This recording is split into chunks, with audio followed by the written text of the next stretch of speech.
Hey, Chrissy here. I am a landscape architect and the owner of Kismet Design. I am a very process-driven designer, and I love sharing what I do and how I do it with anyone who's interested. Reaching your true potential and achieving your own personal goals will not happen by chance. You have to set your intentions, make a plan, and do the work. Thank you for joining me to nerd out on design. Don't forget to subscribe and to share too. Let's create something great together. The beginning of every year is like a fresh start. Beginnings of anything are full of a special kind of energy. The special starting energy is at its peak in January for most of us.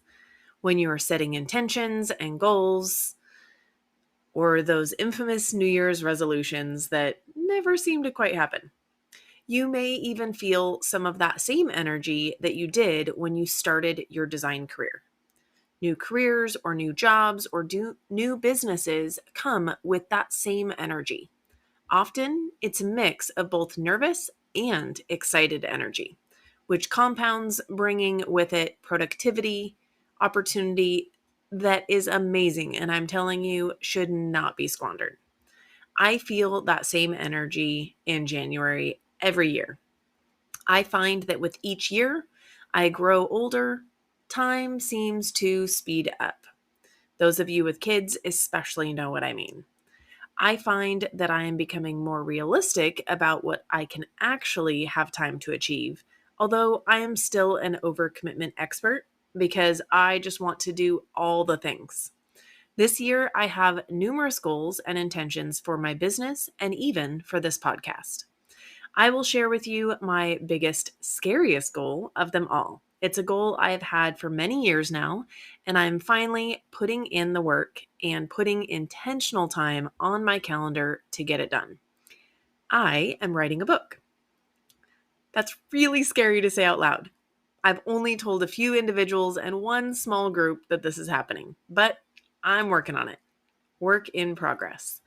For anyone who has done it, they know it is not fast and it is not easy. I am grateful to have some guidance on this journey.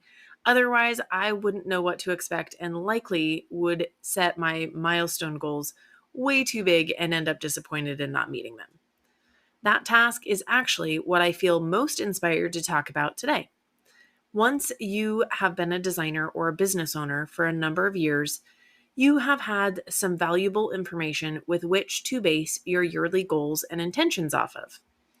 When you are new to the industry or new to being a business owner, it is normal and totally okay not to know. Don't feel trapped.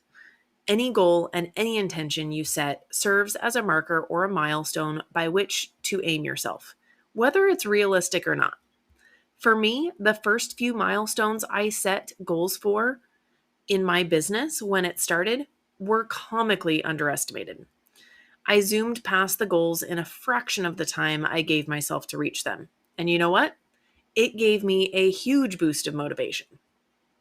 I have also swung the other way and set some lofty goals that weren't as aligned with the workflow balance I also wanted to maintain. And you know what?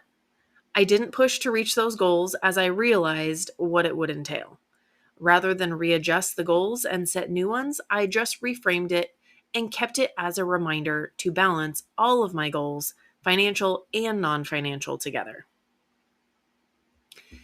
This has been something I have spent countless hours noodling over when setting my goals for last year and this year. How do I simultaneously move my design business forward and continue to bring in enough revenue while pulling time away to work on other ventures that are not bringing in any revenue, like the podcast and the book? All along with personal goals, personal schedules, sports schedules for my kids. Well, we'll see how it all works out. But for now, I feel like I have a pretty balanced plan. Over the next few months, you will see more of a theme building with the podcast episodes, revealing my thoughts that are developing as I write the book. As I establish my new baseline processes for incorporating these workflows into my schedule, I will see what works and what doesn't, and likely need some readjustment. Right now, I have ideas about how everything will work, and currently, I have been creating podcast content in the in between time of my regular business. Sometimes that time is easy to find, and sometimes it takes some extra creativity to carve out. In the wise words of Tony Robbins, if you talk about it, it's a dream. If you envision it, it's possible. But if you schedule it, it's real. This is the same for any business. And now I'm finally scheduling the time to work on the podcast and the book to keep it actually moving forward. Establishing baseline processes and workflows helps you to stay focused, productive, and intentional with your time. I strive to be a better me every day and every year. What that looks like shifts as my priorities change and seasons of life change.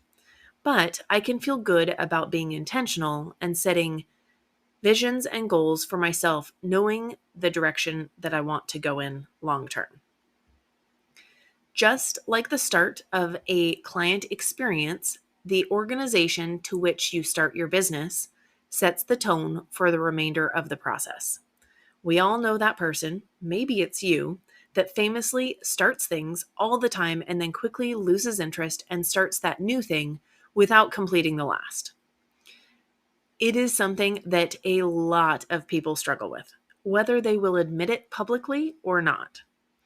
Maybe you're okay with half-done projects all over the house, but when it comes to business, it is important to find a way to break through that block and push for completion. A well-organized process and milestones that each create their own starting energy is a surefire way to keep things from getting stagnant. Schedule it. Find an accountability partner. Create a checklist. Maybe you need to establish a system of rewards for completing steps. Only you know what motivates you the most so that you can do some self-reflection and figure out what works for you to actually get the things done that are on your list and your goals and your visions for this year. As you organize your processes and systems, keep in mind how to organize it in a way that will be simple and easy for you to follow and make things happen. In the meantime, I hope you reach out and let me know if you have any thoughts or questions. I've got some new content on the website. I just uploaded a recording that's available for the process of design. I hope you check that out. And I will be adding some more downloads this year, so keep an eye out for those. Definitely sign up for my newsletter if you want updates on when those things become available. Until then, create something great.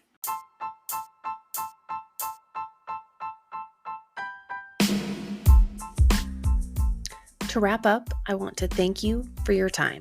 I hope the ideas discussed today have left you feeling excited and energized. As I build both my business and my life, I value the support and feedback you provide. I would love for you to reach out to me to let me know what you think, give me ideas, or just to connect. Please don't forget to subscribe and also share with a friend. Until next time, go create something wonderful.